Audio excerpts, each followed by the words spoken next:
बिस्मिल्लाहिर्रहमानिर्रहीम। अस्सलाम वालेकुम नाज़रीन, आप यूट्यूब चैनल देख रहे हैं, मैं इमरान खान। सबसे पहले तो मैं आपको क्लियर कर दूं कि फजलुर रहमान साहब ने अभी तक ना तो मखसूस नशस्तें जो उन्हें दी गई माले गनीमत में, ना तो वो इस्टेब्लिशमेंट को वापस की हैं, ना ही फजलुर रहमान साहब ने अभी तक जो फॉर्म 47 के ऊपर उन्हें आसिम मुनीर साहब ने इस रजीम में तोहफे दिए हैं, ना उन्होंने वो वापस किए हैं, ना ही जो लोग उन्हें तोहफे के तौर पर दिए गए, ना उन्होंने वो वापस किए हैं। तो फजलुर रहमान साहब ने कोई भी सहूलत अभी तक वापस नहीं की जो उन्हें सरकार की जानिब से या मौजूदा रजीम की जानिब से मिली है, और वो इंजॉय कर रहे हैं उन सारी चीज़ों को, और उन सारी चीज़ों के ऊपर बैठे हुए हैं। कौमी असम्बली से, सूबाई असम्बली से उनके लोग तनख्वाहें ले रहे हैं, सेनेट से उनके लोग तनख्वाहें ले रहे हैं, और जो चोरी की माले गनीमत समझ कर ली गई मखसूस नशस्तें हैं, उन नशस्तों पर भी उनकी ख़वातीन तनख्वाहें ले रही हैं या अक़लियत के लोग तनख्वाहें ले रहे हैं। तो फजलुर रहमान साहब का इनकलाब सिर्फ इतना ही है कि मुझे हीरो माना जाए, मुझे लीडर माना जाए, लेकिन उन्हें लीडर तब माना जाएगा जब वो लात मारेंगे एस्टेब्लिशमेंट की दी हुई उन तमाम चीज़ों और उन तमाम नवाजिशात को जिन पे वो इस वक्त इंजॉय कर रहे हैं। जब वो ये कहेंगे कि ठीक है, मैं आपके सारे पोल खोलता हूँ, हर चीज़ सामने रखता हूँ, रजीम चेंज ऑपरेशन में आसिम मुनीर का ये किरदार था, जनरल बाजवा का ये किरदार था, नदीम अंजुम का ये किरदार था, जनरल फैज़ उन दिनों में क्या कर रहा था, और कौन सा जर्नैल इनके साथ मिलकर क्या क्या बातें करता रहा, ये सारा कुछ उन्हें बताना चाहिए। ये भी बताना चाहिए कि नवाज शरीफ का क्या रोल था, और लंदन में उनकी क्या बातचीत हुई, और किस तरीके से मौजूदा पूरा सेटअप कायम किया गया। जैसा कि जावेद हाशमी को उन्होंने कुछ चीज़ें बताई थी कि 1.25 साल पहले ये फैसला हो गया था, 15 महीने पहले ये फैसला हो गया था किसको कितनी सीटें दी जाएंगी। फिर फजलुर रहमान साहब को जितनी सीटें देनी थी उतनी नहीं दी, और यहीं से फजलुर रहमान साहब को गुस्सा आया कि भी मैं तो इक़्तिदार के ख्वाब देख रहा था। फिर उन्हें एक ख्वाब दिखाया गया था कि वो सदर पाकिस्तान बनेंगे, लेकिन बदकिस्मती से उन्हें सदर पाकिस्तान भी नहीं बनाया गया। बहरहाल फजलुर रहमान साहब का जो इनकलाब है वो अभी ज़बानी कलामी वादों तक ही है, और ख्वाहिश उनकी ये है कि मुकदमे दर्ज हो जाएँ, कोई थोड़े से बंदे बुंदे गिरफ्तार हो जाए, इक्का दुक्का मार कुटाई के वाक़यात हो जाए, फजलुर रहमान साहब को भी चंद दिन जेल में गुजारने पड़े, तो इससे वो को बहुत बड़े कौमी सतह के हीरो बन जाएंगे। देखें बनते हैं या नहीं बनते, लेकिन जावेद हाशमी साहब हीरो बन गए हैं। ना उनकी कोई बहुत बड़ी जमात है, ना उनके पीछे बहुत बड़े कोई फॉलोअर्स हैं, लेकिन पाकिस्तानी ये मानते हैं कि अगर मिलिट्री एस्टेब्लिशमेंट के खिलाफ कोई आदमी हर दौर में खड़ा हुआ, जब इमरान खान साहब के मिलिट्री एस्टेब्लिशमेंट के साथ अच्छे ताल्लुकात चल रहे थे तो तब जावेद हाशमी भी इमरान खान साहब के खिलाफ हो गए थे। जब नवाज शरीफ मिलिट्री एस्टेब्लिशमेंट की गोद में गए तो तब जावेद हाशमी नवाज शरीफ के भी खिलाफ हो गए थे।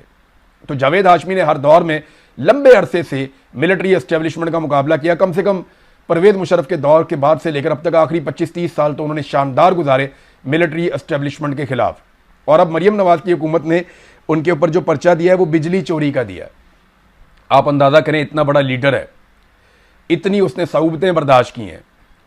और इतनी उसने लंबी लड़ाई लड़ी है। नवाज शरीफ के लिए वो डट कर खड़ा हुआ उस वक्त जब नवाज शरीफ के अपने ख़ानदान में कोई उसके लिए खड़ा होने के लिए तैयार नहीं था, और आज उस शख्स को बिजली चोरी के मुकदमे में मरियम नवाज की सरकार ने गिरफ्तार कर लिया। तो ये चीज़ें तो बताती हैं कि शरीफ ख़ानदान की किस नौइयत की सियासत है और किस लेवल के ये लोग हैं। नाज़रीन, नौरीन नियाज़ी की बातचीत चल रही थी, NCCIA ने उन्हें तलब कर दिया है, यानी FIA का वो विंग जो देखता है इन मामलात को कि कोई सोशल मीडिया के ऊपर या मीडिया के ऊपर किसी ने ऐसी बात की है जो काबिल एतराज़ है, तो वो उसके ऊपर फौरी तौर पे मुकदमा करते हैं, बुलवाते हैं। तो उन्होंने नोटिस जारी कर दिया एंकर को भी और नौरीन नियाज़ी साहिबा को भी। तो इनका तो मौक़िफ़ होगा बड़ा सादा। देखिए, अब जो चीज़ें सामने आ रही हैं या जो करीबी सोर्सेज है जो क्लेम कर रहे हैं, मेरी उनसे बात नहीं हुई अभी तक नौरीन नियाज़ी साहिबा से, उम्मीद है एक आधे दिन में मेरी उनसे बात हो जाएगी तो मैं उनसे पूछ पाऊँगा कि एक्चुअली हुआ क्या था। लेकिन जो मुझे समझ आ रही है वो ये है कि वो एक दुखी खातून है, उनका बेटा जो है वो फ़ौजी अदालतों ने पकड़ के सज़ा दे दी, और फ़ौज की तहवील में रहा वो लंबे अरसे तक। 3 साल से उनका बेटा गिरफ्तार है, 3 साल से उनका भाई बेगुनाह गिरफ्तार है, कैद तन्हाई में इन लोगों को रखा हुआ है, निशान इबरत इन्हें बनाया गया है, भाई की आंख ज़ाया हो गई है। और ऐसे माहौल में एक एंकर उनके साथ बैठते हैं और वो कहती हैं जी कि जो सोर्सेज बता रहे हैं वो ये कि ये ऑफ द रिकॉर्ड बातचीत हो रही थी, यानी ये इंटरव्यू शुरू होने से पहले की बातचीत है, और इसमें उन्होंने कुछ ऐसे जुमले बोले जो एक दुखी औरत बोल सकती है, जिसका दिल दुखा हुआ हो, जिसको तकलीफ हुई, वो तो बदवाएं भी देता है जोड़ियाँ उठा के। यानी अगर ऑफ द रिकॉर्ड लोगों की आप बातचीत सुने, जो ऑफ द रिकॉर्ड लोग करते हैं सड़कों पे, लोग इतनी इतनी मोटी गालियां देते हैं एस्टेब्लिशमेंट के किरदारों को, इस हुकूमत को लोग इतनी गंदी गालियां देते हैं कि कानों से धुएं निकल आते हैं। जो बदवाएं लोग देते हैं मौजूदा मिलिट्री एस्टेब्लिशमेंट के जर्नैलों को, कानों से धुएं निकल आते हैं। ऐसी बदवाएं और ऐसी गालियां लोग देते हैं, तो वो ऑन एयर नहीं जाती ना, इसलिए किसी के ऊपर मुकदमा नहीं होता। लोग ऑफ द रिकॉर्ड बैठते हैं, चार दीवारी के अंदर बैठते हैं, बाहर किसी पार्क में बैठते हैं, कोई सड़क पे मिल जाता है, तो लोग झोलियां उठा के बदवाएं कर रहे होते हैं। जो लोगों ने हरमैन शरीफैन के अंदर बदवाएं की हैं ना, इन लोगों के लिए, पाकिस्तान के मौजूदा रजीम के लिए, चाहे उसमें मिलिट्री एस्टेब्लिशमेंट के जर्नैल हैं,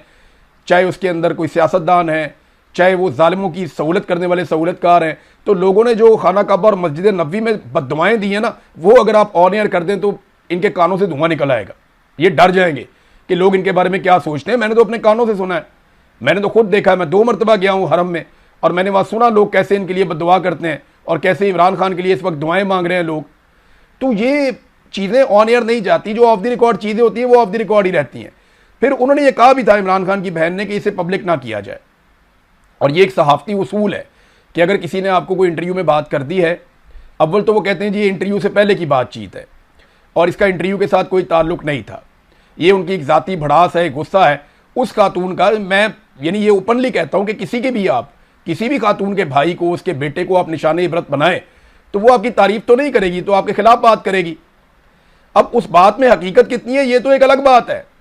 यानी इंडिया पाकिस्तान की लड़ाई में डोनाल्ड ट्रंप का बीच में आ जाना और फौरी तौर पे पाकिस्तान का लड़ाई रोक देना, ये सवाल अगर उन्होंने उठाया है तो वो बात तो ठीक है। इंडिया ने पाकिस्तान में बहुत बम मारे थे, पाकिस्तान ने, याद रखिएगा, सिर्फ इंडिया के जहाज तबाह किए हैं,